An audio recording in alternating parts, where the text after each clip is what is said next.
안녕하십니까? 오늘은 보이는 세계와 보이지 않는 세계에 관해서 좀 말씀을 드리고자 합니다.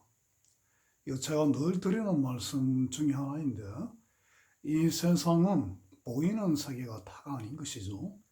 이 세상은 보이는 세계와 보이지 않는 세계로 구성되어 있습니다.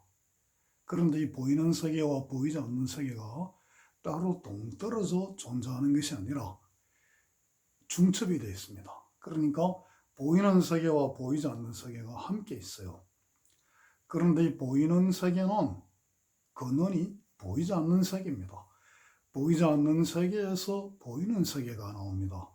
그래서 우리가 보이는 세계의 비밀을 알면은 보이지 않는 세계의 비밀도 우리가 좀 알 수가 있고, 또 보이지 않는 세계의 원리를 알면 보이는 세계의 원리도 쉽게 이용할 수 있습니다. 그리고 그뿐 아니라 훨씬 더 많은 저 보이지 않는 세계의 무한한 힘을 보이는 세계에 끌어올 수 있어요. 왜냐하면 보이는 세계는 한계를 갖지만은 보이지 않는 세계는 한계가 없습니다. 무한합니다. 무한. 대표적인 게 요즘 그 양자역학이죠. 그 현대 과학의 많은, 또 현대 문명의 많은 부분이 양자역학의 발달에 기인했다 그러지 않습니까? 양자역학이 무엇이냐? 결국 미시세계. 우리가 그동안에 알았던 거시세계에 그치지 않고 보이지 않는 세계의 힘을 끌어오는 것입니다. 그 보이지 않는 미시세계를 원리를 밝힌 양자역학이 발달됨에 따라서 과거 뉴턴 물리학도 많은 고전 물리학도 기여를 했지만은 그 고전 물리학에서는 상상할 수 없는 그런 무한한 힘이, 에너지가 이제 이렇게 나오게 된 것이죠. 근데 이제 이게 보이는 세계를 찾아가는 알 수 있는 방법이 분석입니다. 분석. 보이는 세계는 분석을 해야 할 수 있어요. 그리고 이 보이는 세계는 또 측정이 가능한 세계입니다. 왜냐? 보이는 세계는 물질의 세계이기 때문에 그렇습니다. 물질의 세계이기 때문에 측정이 가능하고 분석이 가능합니다. 그래서 데이터가 축적이 될 수 있어요. 그래서 이제 서양 문명이 발달이 그렇게 놀랍도록 이루어진 겁니다. 물질의 세계는 측정과 분석이 아주 뛰어난 그런 힘을 발휘하기 때문이죠. 그러나 보이지 않는 세계는 그러지가 않습니다. 보이지 않는 세계는 분석과 측정이 안 돼요. 물질이 아니기 때문입니다. 그래서 우리나라 속담에 10길 물속은 알아도 한길 마음속은 모른다, 알 수가 없다, 그런 속담이 있죠. 왜 그러냐? 물길은 그게 10길이든 100길이든 1000길이든 물질입니다. 그래서 측정 수단만 발달하면 측정이 돼요. 그러나 마음은 물질이 아니거든요. 한 길도 안 되지만은 마음은 그래서 알 수가 없는 겁니다. 분석적인 방법, 측정적인 방법으로는. 그래서 마음의 세계, 보이지 않는 세계, 비물질의 세계는 어떻게 하느냐 하면은 이것은 관조를 해야 됩니다. 이렇게 마음 관찰을 해야 돼요. 관찰이 재밌는 말이죠, 그죠? 관찰이 아까 물질의 세계 측정도 관찰이거든요. 근데 이제 이것은 마음도 비물질의 세계도 관찰인데, 이건 어떻게 관찰하느냐 그러면은 측정 도구로 관찰하는 게 아니고 마음으로 관찰하는 겁니다. 이거 이제 관조라 그러죠. 이렇게 명상, 이런 것들이, 묵상, 이런 것들이 하나의 방법입니다. 그래서 이제 지혜로운 분들은 금방 제 말씀을 알아차리셨겠지만은 이 보이는 세계의 그 비밀을 연구하는 대표적인 인류의 자산이 과학이죠. 과학. 반면에 보이지 않는 세계를 탐험하는 또 대표적인 인류의 자산이 종교입니다. 종교. 그래서 결국은 과학과 종교가 하나냐 둘이냐 말이 많지만은 둘이면서도 하나이고 또 하나이면서 둘일 수밖에 없어요. 왜냐하면 보이는 세계의 방법을 가지고 보이지 않는 세계를 알 수가 없거든요. 또 보이는 세계만 연구하는 그 습관을 가지고 보이지 않는 세계를 관찰하는 그런 그 뭐랄까 그런 도구만 가지고 보이지 않는 세계의 측정 방법을 보이는 세계에 또 적용할 수가 없는 겁니다. 이 둘이 조화를 이뤄야 되는데 그게 안 되기 때문에 과학과 종교는 뭐 하나냐 둘이냐 맨날 싸움이 있는 거죠. 그래서 보이는 세계를 연구하는 방면에 뛰어난 과학자들은 보이지 않는 세계에 대해서는 부정을 하죠. 그러니까 종교를 부정하는 경우가 많은 겁니다.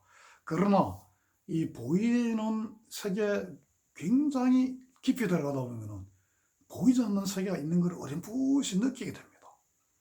그래서 정말 뛰어난 과학자들은 종교를 부정하지 않아요.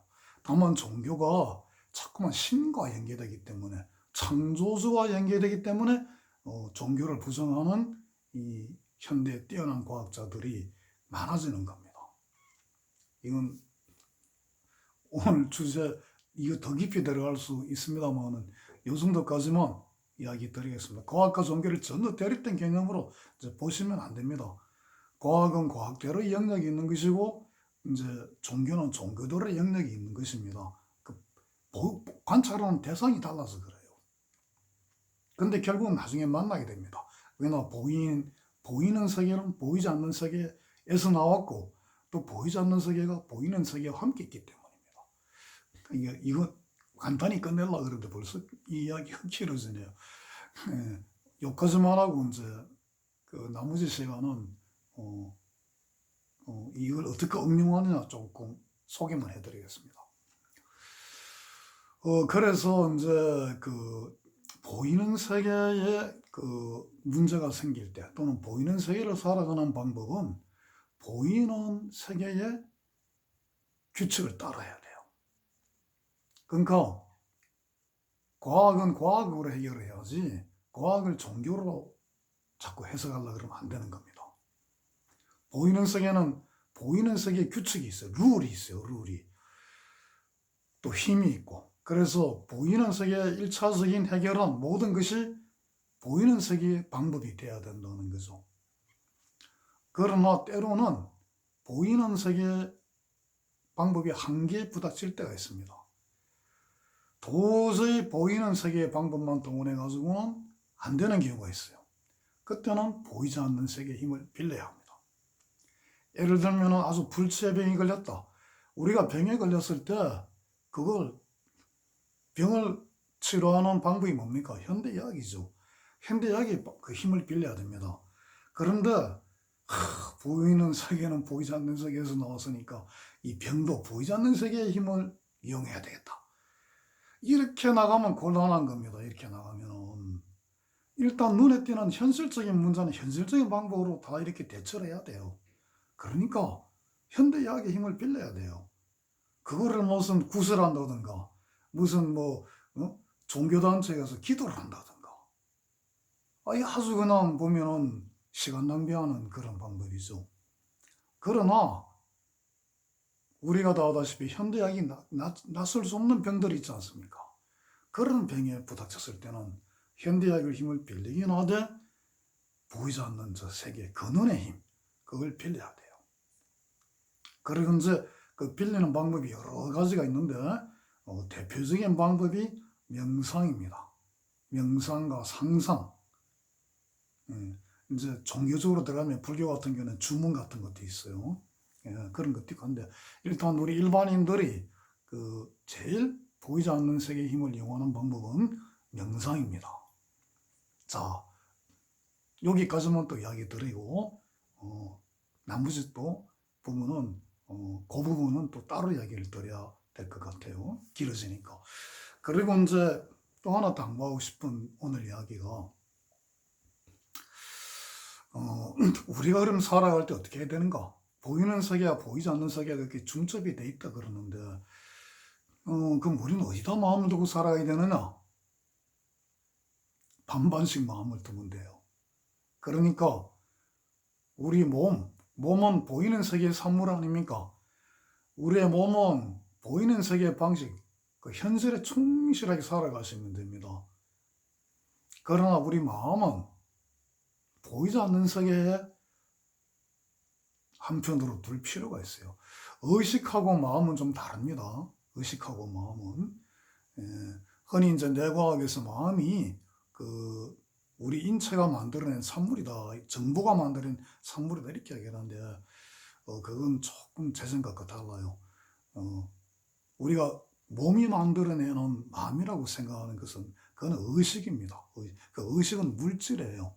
영혼도 물질입니다. 그래서 그 영혼도 아마 과학이 발달되면은 아마 관찰이나 측정이 가능할 겁니다. 근데 여기서 제가 말씀드리는 마음은 그런 의식이 아닙니다. 우리가 생각하는 차원을 뛰어넘은 자리의 이야기예요. 그래서 그 자리가 마음이라고 하는 우리 한국말하고 가장 가깝기 때문에 마음이라 부르는 겁니다. 근데 이 마음도 영어로는 soul, mind, 뭐 spirit, 뭐 그런 식으로 많이 번역이 되죠, 그죠? 그 개념이 다 다르지 않습니까? 근데 우리는 대체적으로 마음이라 부르죠. 근데 그게 이제 우리의 그 나라 말의 한글의 마음은 이런 광범위한 그 계층의 상태를 이제 포함하는 그런 말입니다. 그래서 이제 제주에도 보면은 뭐 뇌졸중이 오거나 심근경색이 오거나 이런 분들이 꽤 계세요. 다행히 거기서는 빨리 응급실 가서 회복이 되신 분도 계시고, 또 그러지 못하고 이제 떠나신 분도 계시고, 그런데 그분들 보면은 어떤 분들은 뭐 스트레스도 많고 강박적이고 뭐 그런 분들도, 운동도 안 하고 그런 분도 계시지만은 겉으로 보기에 참 너그럽고 참 강박적이지도 별로 않고 운동도 많이 하시고 평소에 건강관리 잘 하시는 분들도 특히 심근경색 같은 게 오는 분들이 의외로 많습니다. 저는 그 원인이 뭔가 이렇게 이제 뭐 이유가 참 여러 가지가 있겠습니다만은, 제가 말씀드린 거는 운동도 잘하시고 평소에 건강도 신경을 많이 쓰셔서 뭐 건강 검진도 자주 받고 이렇게 하시는 분의 이야기를 좀 들으는 겁니다. 그런 분들에서 의외로 어떻게 그런 것이 오는가? 저는 그런 경우에 또 예방하는 방법이 무엇인가? 지금 제가 말씀드리는 이 보이는 세계, 보이지 않는 세계 이야기를 조금 잘 인지를 하시고, 우리가 몸은 오감의 세계, 듣고 보고 느끼고 하는 이런 오감의 세계에 충실히 살아가고, 한편으로 우리의 마음을 그런 보이지 않는 자리가 있구나 하는 곳에 마음을 향하면 참 좋을 것 같아요. 그러니까 반반씩 몸은 현실에 충분히 바쁘게 살아가지만은 우리 마음은 늘 보이지 않는 그 자리에 향하는 것이죠. 그런 세계가 있다는데 그 자리는 어떤 곳일까? 나도 그런 자리에 마음을 좀 뒀으면 좋겠는데 하는 생각을 늘 잊지 않는 겁니다. 우리가 운동도 열심히 하고 직장이나 직장도 열심히 하고 생업전선이 열심히 뛰어들고 또 우리 자녀도 훌륭하게 열심히 키우고 기도도 열심히 하고 뭐 이래 하지만서도 그 너머에 무엇인가, 또 종교활동도 좋습니다. 종교활동도 좋지만 그런 거 하면서도 종교 너머의 세계, 우리가 인지하는 감각 너머의 세계, 그 세계가 분명히 있고 항상 그쪽에 궁금해하고 어떻게 하면 그 세계로 잘 갈 수 있을까, 또 잘 알 수 있을까, 이런 마음을 가지는 게 참 좋다고 봅니다. 그리고 그렇게 사는 것이 우리가 뭐 건강 안 지키고 술, 담배 많이 하고 그냥 뭐 아주 그냥 불규칙한 생활하고 막 그냥 이런 생활 하시는 분 이야기는 제쳐두고 그분들은 그 때문에 심근경색 뇌졸중이 잘 올 수 있으니까 약도 잘 먹고 건강관리도 잘 하시는 분들께서 의외로 운동도 많이 하시고 하는 분들께서 이런 일들이 생기는 걸 예방하는 방법이 바로 지금 오늘 말씀드린 그 방법이 아닐까 합니다. 자, 오늘 이야기는 여기까지 하겠습니다. 감사합니다.